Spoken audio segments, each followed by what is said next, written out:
How do people afford such nice houses and cars? As a broke college kid, I just can't imagine it. Debt. A lot of people have way more debt than you'd assume. Gonna say something that goes against most comments on Reddit.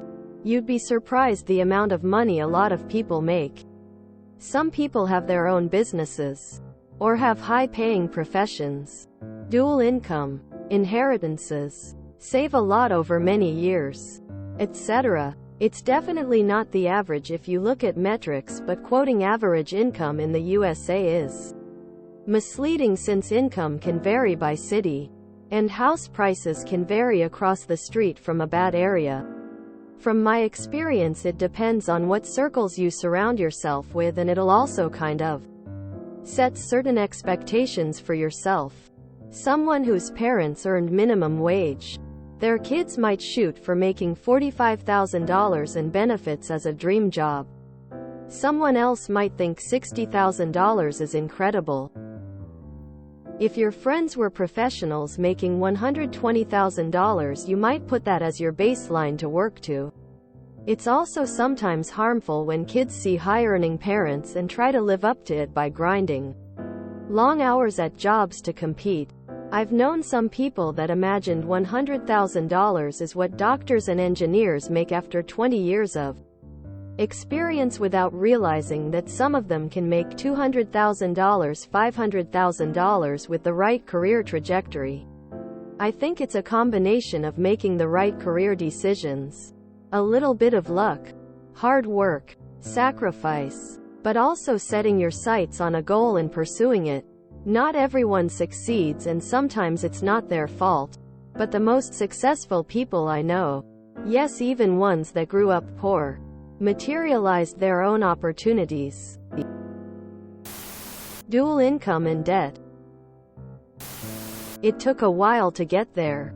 Lots of renting, saving, and waiting for the market to be just right. Beyond that, some luck. The idea that you're coming out of university and buying a house is a dream for almost all of us. I'd say I have a decently middle-class house and car. 2 kids. Don't have to worry about bills. My husband works a niche IT job that pays well. But even still, we wouldn't have been able to get a mortgage if my father hadn't died and left us a sizable chunk of money to use as a down payment. Family help with the down payment, a good salary, and no kids. Starting 20 years ago didn't hurt. Could be we got in it when it was cheaper. My house was $150K when I bought it. The state says it's worth almost $400K now. 1. Get a job that pays enough. 2. Keep spending low enough. That's it. The difficulty is finding the job that pays enough, and finding a house that's cheap enough. I was able to buy when I was 24, and my condo jumped in equity over the 10 years I had it, so I had 20% down payment for my home. My housing expenses were very low when I wasn't making a ton of money. I do make substantially more now. It took about the 10 years after college to actually make money. No kids. Keep going with college and you will find out. That is, assuming you've chosen to study something that actually makes money. One thing you will learn along the way is many people can't afford those things. Crippling debt is often the way people get all this stuff. Living well beyond their means on credit and a prayer. Alternatively, people work hard, aim to get good jobs, invest wisely, and are careful with their money. Just because someone lives in a nice house or drives a nice car, that does not mean that they can afford a nice house or a nice car. Comparing your finances to others will only ever hurt you, because people only want to show you what they want you to see, not the truth. According to the National Census Bureau, the average American dies with $65,000 of consumer debt.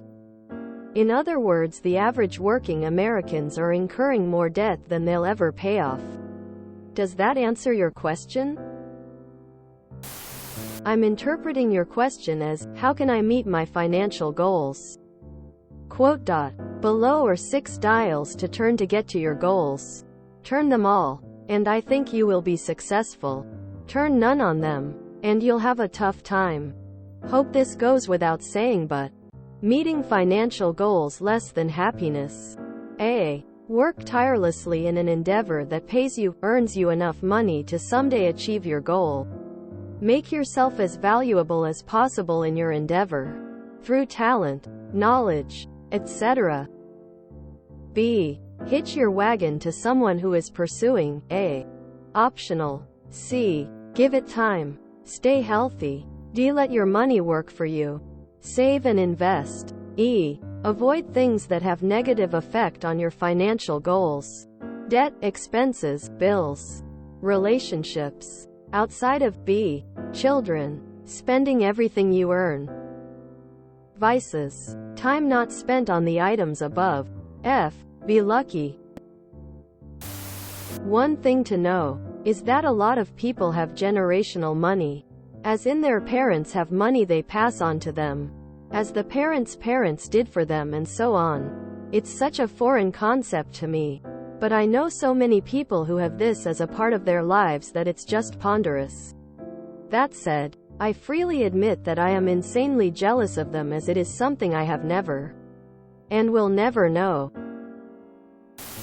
College with a good B school. Find a reputable company to work for. Change jobs 3+ times until you land somewhere better. Ramp up your income to these ranges. $100,000 by 28-30, $125,000 by 35, $150,000 by 40, $200,000 plus by 4,555. Management and senior management. The big jumps are when you get into management or mid-level to senior management. You'll probs change jobs again in this phase. All along your early 20s and early 30s. You save as much as you can. Get a roommate. Cook at home. Be mobile for opportunities. Ideally, you want to save 4,050% of your income. But it might not be possible. So try your best to save and invest.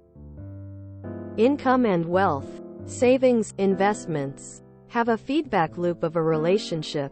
They are two separate concepts and should be treated as such. When you have high wealth, you can demand more of your job, income. Imagine being in your 30s and having $1 million in wealth.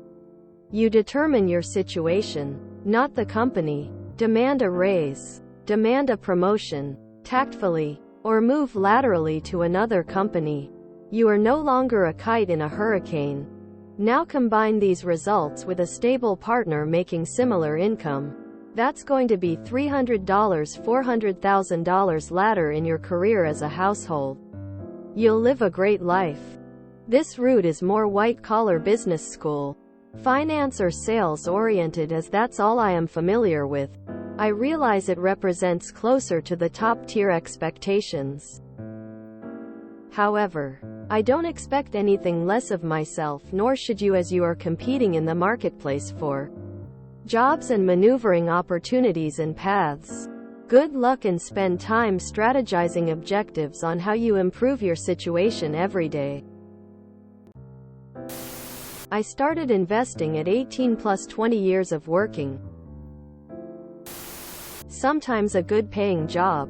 Sometimes debt. Sometimes family helps them. Sometimes while swearing they are a self-made man. People make dumb financial decisions. I know someone who has now leased their second Toyota. 10 plus years of leasing Toyotas. Just because she worked there right out of school. And I'm talking a Camry she couldn't afford the top trim. Imagine paying $500 a month to lease a Toyota Corolla. If you enjoyed this video, please check out our playlists full of similar content. TooAfraidToAsk is like doom scrolling for your ears. Please like, share, and subscribe.